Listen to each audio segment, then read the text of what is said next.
Hello बच्चों, मैं शंकर देव शर्मा हर घर पाठशाला में आपका एक बार फिर नया विषय लेकर उपस्थित हूँ। बच्चों, आज का हमारा विषय है निबंध लेखन। मनुष्य बचपन से ही जब जैसे पैदा होता है और बड़ा होता जाता है, उसके मन में विचारों का विकास होना शुरू हो जाता है।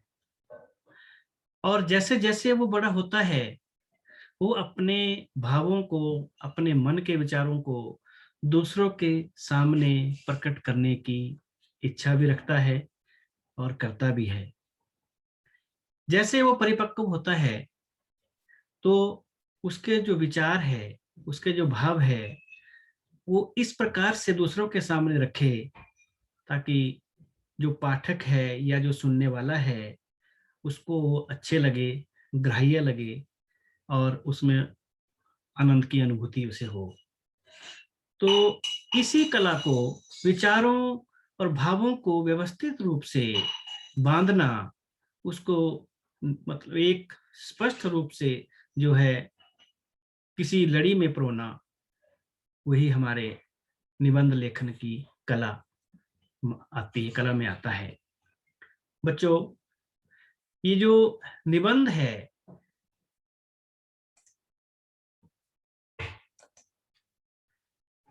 इस निबंध लेखन की कला के बारे में हम आज अपने इस विषय में जानेंगे।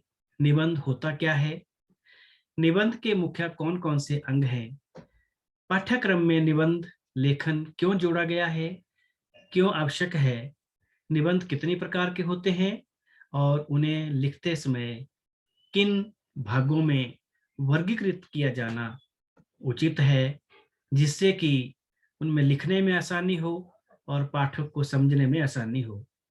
निबंध को लिखते समय किन किन बातों का हमें ध्यान रखना चाहिए, इन सभी प्रश्नों को जब हम अच्छे से समझ जाएंगे, हमारी समझ में ये बात आ जाएगी, तो हम किसी भी विषय के ऊपर निबंध को लिखने में कोई भी हमें कठिनाई या परेशानी नहीं होगी। निबंध क्या है? कई बार लोगों के द्वारा ये प्रश्न पूछा जाता है, जैसे मैंने शुरू में ही आपको बताया कि हमारे भाव और जो विचार है उनको प्रकट करना सुव्यवस्थित रूप से जो है लिखना या मौखिक रूप से दूसरों के सामने प्रकट करना, ये निबंध की परिभाषा में आता है। निबंध की परिभाषा, वास्तव में निबंध एक प्रकार की गद्य रचना होती है जिसे क्रमबद्ध तरीके से लिखा जाता है। निबंध किसी भी विषय के मुख्य विचार और नजरिए का एक सुव्यवस्थित रूप है। निबंध किसी एक विशेष विषय पर आधारित होता है। निबंध जानकारी, विचार या भावनाओं के संचार का एक प्रबल माध्यम भी है। निबंध के द्वारा व्यक्ति अपने विचारों का संचार करने में समर्थ हो जाता है। निबंध लेखन हमें एक ऐसा सुअवसर प्रदान करता है जिससे हम अपने ज्ञान को दूसरों के सामने प्रकट करते हैं। निबंध की परिभाषा क्या है? बच्चों, किसी भी चीज को समझने के लिए उसकी परिभाषा को जानना भी आवश्यक हो जाता है। अपने मन के भावों और विचारों को संक्षिप्त रूप से तथा नियंत्रित ढंग से लिखना निबंध कहलाता है। यानी कि जो विचार, जो भाव हम दूसरों के सामने प्रकट करने वाले हैं, एक तो संक्षिप्त रूप में हो, दूसरे नियंत्रित ढंग से हो, उनका फैलाव ऐसा ना हो कि वो नीरस बन जाए। दूसरे शब्दों में, किसी विषय पर अपने भावों को पूर्ण रूप से क्रमानुसार लिपिबद्ध करना ही निबंध कहलाता है। निबंध शब्द दो शब्दों से मिलकर बना है, नी जमा बंध। नी का मतलब है भली प्रकार से, अच्छी तरह से, व्यवस्थित रूप से। बंध, बंधी हुई चीज, वही रचना बंधी हुई, निबंध अच्छी प्रकार से, जो बंधन में बंधी हो, नियमों के बंधन में बंधी हो, उस रचना जो विचार पूर्वक क्रमबद्ध रूप में लिखी गई हो, इसे हम निबंध कहते हैं। इसके आधार पर हम सरल शब्दों में भी कह सकते हैं, निबंध वह गद्य रचना है जो किसी विषय पर क्रमबद्ध रूप में लिखी गई हो। उपरोक्त परिभाषा का अर्थ है कि निबंध लेखक के मन की प्रवृत्ति के अनुरूप होना चाहिए। अब हमारे में एक कौशलता का गुण भी होना चाहिए। जब कोई भी लेखक निबंध लिखता है तो उसकी प्रवृत्ति के अनुरूप होना चाहिए। निबंध का लेखन स्वच्छंद गति पर आधारित हो, अर्थात निबंध ऐसा लिखा होना चाहिए कि उसमें लेखक का चिंतन, वैचारिक स्तर, विषय पर उसकी स्वयं की विचारधारा स्पष्ट होनी चाहिए। इसके अतिरिक्त लेखक को नदी की धारा के समान बहना चाहिए। किसी अन्य के मत निबंध में अपने ही विचार बच्चों होने चाहिए। किसी अन्य के विचार जो है उसमें उसका कोई स्थान नहीं होना चाहिए, ना किसी अन्य से वो प्रभावित होना चाहिए। ये अत्यंत आवश्यक है निबंध के लिए। और निबंध जो है जब लेखक का उसमें व्यक्तिगत परिचय या उसका स्वार्थ जो है उसमें निहित नहीं होना चाहिए, वरना वो निबंध की विषय वस्तु को प्रभावित कर सकता है। जरूरी नहीं, ये बात भी है, जरूरी नहीं कि जो विचार एक लेखक लिखता है, निबंध में लिखता है विचार अपने, वो सभी को स्वीकार्य हो, सबको अच्छे लगे, ऐसा जरूरी नहीं है। फिर भी एक बात जरूर है कि आप अपने विचारों को निष्पक्ष होकर लिखना है, क्योंकि निष्पक्षता ही किसी भी निबंध की प्रथम और अंतिम कसौटी है। बच्चों, निबंध के अंक, जब हम निबंध लिखते हैं तो हमें कुछ बातों का विशेष ध्यान रखना पड़ता है। निबंध के अंक, इसमें आता है शीर्षक, प्रस्तावना, विषय विस्तार, उपंसहार। तो सबसे पहले आता है शीर्षक। कहते हैं कि निबंध या किसी भी रचना का शीर्षक इतना आकर्षक होना चाहिए कि पाठक के मन में उसको पढ़ने की इच्छा जो है एकदम से जाहिर हो, वो पढ़ने के लिए एकदम से तैयार हो जाए और रुचि के साथ उसको पढ़े। इसी को शीर्षक हमारा ऐसे होना चाहिए। लेकिन बच्चों, जैसे कि हम लोग जब हमारी परीक्षा होती है या प्रश्न पत्र में हमें किसी प्रकार का निबंध लिखने में आता है तो शीर्षक उसमें पहले से ही दिया होता है। दूसरा है प्रस्तावना या भूमिका। ये निबंध की एक महत्वपूर्ण कड़ी है, महत्वपूर्ण अंग है। निबंध की श्रेष्ठता की नींव जो है वो भूमिका या प्रस्तावना होती है। यह अत्यंत रोचक और आकर्षक होनी चाहिए, परंतु यह बहुत लंबी भी नहीं होनी चाहिए। भूमिका इस प्रकार की हो जो विषय वस्तु की झलक प्रस्तुत कर सके, जो पाठक को निबंध पढ़ने के लिए प्रेरित कर सके। निबंध की शुरुआत किसी सूक्ति, श्लोक या किसी अन्य उदाहरण से करनी चाहिए। अच्छी प्रभाव उत्पादक पंक्तियों का प्रयोग परीक्षक पर अच्छा प्रभाव डालता है, जिससे वो एक विद्यार्थी को अच्छे अंक देने में, प्राप्त करने में भी उससे हमें मदद मिलती है। आकर्षक प्रारंभ पाठक या परीक्षक के मन में निबंध को आगे पढ़ने के लिए इच्छा भी जागृत करता है। निबंध में विषय का संक्षिप्त परिचय और वर्तमान स्वरूप भी विद्यार्थियों को भूमिका खंड में देना चाहिए। भूमिका लिखते समय बच्चों इस बात का ध्यान रखना भी बहुत आवश्यक है कि भूमिका का विषय से सीधा संबंध होना चाहिए, जुड़ाव होना चाहिए। तीसरा अंग आता है इसमें विषय विस्तार। इसमें 3-4 अनुच्छेदों में विषय के विभिन्न पहलुओं पर अपने विचार प्रकट किए जाते हैं। ये निबंध का विस्तृत हिस्सा माना गया है। प्रत्येक अनुच्छेद में एक एक पहलू पर विचार करके लिखना चाहिए। यह निबंध का सर्वप्रमुख अंश है। इनका संतुलन होना अत्यंत आवश्यक है। यही निबंधकार अपना दृष्टिकोण भी प्रकट करता है। इसी अंग में जो निबंधकार होता है, लेखक जो होता है, निबंध लिखने वाला, वो अपना पूर्ण दृष्टिकोण जो है इस खंड में ही प्रस्तुत करता है। जब कोई निबंध लिखना हो तो पहले उसको थोड़ा रफ लिख लेना चाहिए, ताकि फिर बाद में जब हम उसको सही रूप में लिखेंगे तो फिर उसमें कोई गलती की मतलब गुंजाइश ना हो। और उसको रफ लिखकर उसके बिंदु बना लेने चाहिए। उसके बाद इसके उस निबंध को जो है अनुच्छेद में लिखना चाहिए। और अंत में आता है इसका उपसंहार। यह निबंध के अंत में लिखा जाता है। इस अंग में निबंध में लिखी गई, जो ऊपर हमने निबंध में सारी बातें लिखी गई है, उसका एक संक्षिप्त सार जो है अनुच्छेद रूप में लिखा जाता है। और यह वास्तव में संदेश रूप में ही लिखा जाता है। संदेश रूप में लिखा जाता है, यानी कि दूसरों को संदेश देना। इस निबंध के बारे में हमने क्या है, हमारे मन में क्या विचार थे, उसकी पूरी जो संक्षिप्त रूप में एक संदेश रूप में जो है ये लिखा जाता है। उपदेश, दूसरे के विचारों को हम लिखकर या कविता के माध्यम से निबंध को समाप्त किया जा सकता है। यानी कि विचारों किसी भी मतलब उसको किसी चाहे लोकोक्ति का, मुहावरे का या श्लोक का, किसी भी तरीके से इसको अंत में जो है समाप्त करना चाहिए। निबंध के विषय, अब विषय की बात आती है बच्चों कि विषय क्या क्या होने चाहिए। निबंध तो किसी भी विषय पर लिखा जा सकता है।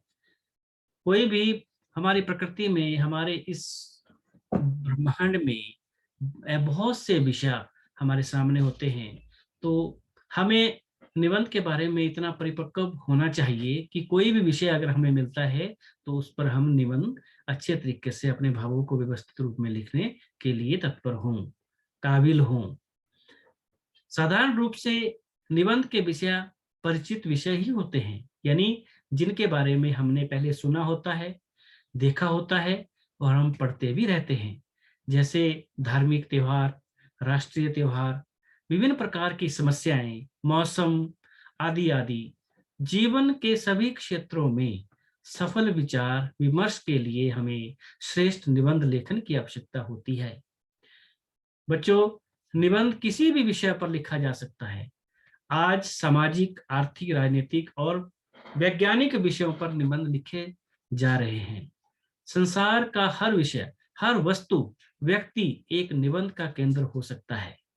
हिंदी के प्रमुख साहित्यकार आचार्य रामचंद्र शुक्ल जी ने निबंध को परिभाषित करते हुए कहा है, निबंध लेखन में लेखक अपने मन की प्रवृत्ति के अनुसार स्वच्छंद गति से इधर उधर फूटी हुई सूत्र शाखाओं पर विचरता चलता है। आगे बच्चे, आगे आता है निबंध के प्रकार। अब निबंध को वर्गीकृत करना भी आवश्यक है। इसके लिए ये भी समझना जरूरी है कि निबंध कितने प्रकार के होते हैं। निबंध के प्रकार जो है उन्हें विभिन्न 3 भागों में जो है वो बांटा जा सकता है। पहला आता है वर्णनात्मक, दूसरा आता है विचारात्मक और तीसरा है विवरणात्मक। तो पहले हम वर्णनात्मक निबंध के बारे में जानेंगे। किसी सजीव या निर्जीव का वर्णन वर्णनात्मक निबंध कहलाता है। यह निबंध किसी स्थान, दृश्य, परिस्थिति, व्यक्ति, वस्तु आदि को आधार बनाकर लिखे जाते हैं। जैसे कि किसी स्थान के बारे में लिखा, कोई दृश्य हमने देखा उसके बारे में लिखा, कोई परिस्थिति, कोई सिचुएशन जैसी होती है कोई भी उसके बारे में, या कोई व्यक्ति है उसके बारे में निबंध लिखना, उसका वर्णन करना, मतलब इन चीजों का विस्तृत वर्णन करना, वस्तु आदि, ये वर्णनात्मक निबंध की शैली में आते हैं। अब जैसे वर्णनात्मक निबंध के लिए हमें विषय को निम्नलिखित प्रकार से बांटना चाहिए। उनके जो आगे जो है उनको विभाजित करना भी आवश्यक हो जाता है। उसका जो विषय है हमारे मन में, जैसे हमने मान लो कोई स्थान के बारे में लिखना है, ठीक है, कोई धार्मिक स्थान है, कोई उसके बारे में लिखना है, तो उसको हमें विषय में बांटने की हमारे को ज्ञान ये भी होना जरूरी है। पहले आता है श्रेणी, प्राप्ति स्थान, आकार प्रकार, स्वभाव, विचित्रता और उपसंहार। ये तो हर निबंध में आएगा ही आएगा उपसार। तो यदि कोई विषय ये होता है, अगर कोई ऊपर मैंने जो बताया, जो अगर कोई प्राणी के बारे में हम लिख रहे हो, तो अगर हम किसी प्राणी सजीव भी हो सकता है, निर्जीव भी हो सकता है, ऐसे यदि विषय कोई मनुष्य हो तो मनुष्य के बारे में भी हम कई बार लिखते हैं। तो परिचय, प्राचीन इतिहास कैसा है, वंश परंपरा, भाषा और धर्म, सामाजिक एवं राजनीतिक जीवन, ये इनके बारे में हमें उसमें वर्णन करना है होता है। यदि विषय कोई स्थान हो, अगर स्थान हो तो उसकी अवस्थिति, नामकरण, इतिहास, जलवायु, शिल्प, व्यापार, जाति, धर्म, दर्शनीय स्थान, उपसंहार। चौथे नंबर पे आता है यदि विषय कोई वस्तु हो तो उसकी उत्पत्ति, प्राकृतिक या कृत्रिम कैसी है, प्राप्ति स्थान क्या है, किस अवस्था में पाई जाती है, और कृत्रिमता का इतिहास, उपसंहार। पांचवा आता है यदि विषय कोई पहाड़ पर्वत हो तो परिचय, पौधे, जीव, वन आदि, गुफाएं, नदियां, झीलें आदि, देश, नगर, तीर्थ आदि, उपकरण एवं शोभा, वहां बसने वाले मानव और उनका जीवन, इसके बारे में हम लिख सकते हैं। दूसरे नंबर पे आता है बच्चों विवरणात्मक निबंध। किसी ऐतिहासिक, पौराणिक या आकस्मिक घटना का वर्णन विवरणात्मक निबंध कहलाता है। जैसे किसी यात्रा का वर्णन, कोई घटना हमने प्रत्यक्ष रूप में देखी है उसका वर्णन करना, कोई मैच हमने देखा है, या मेला, ऋतु या संस्मरण, यानी कि जो प्रत्यक्ष रूप में हमने अनुभव किया है, हमने देखा है, हमारे मन में जो उसके प्रति जो विचार है, उन विचारों को लिपिबद्ध करना, ये विवरणात्मक निबंध में आता है। विवरणात्मक निबंध लिखने के लिए निम्नलिखित विषय के अनुसार हमें उनके विभागों में बांटना चाहिए। यदि विषय ऐतिहासिक हो तो घटना का समय और स्थान, ऐतिहासिक पृष्ठभूमि, कारण, वर्णन एवं फलाफल, इष्ट अनिष्ट की समालोचना एवं आपका मंतव्य।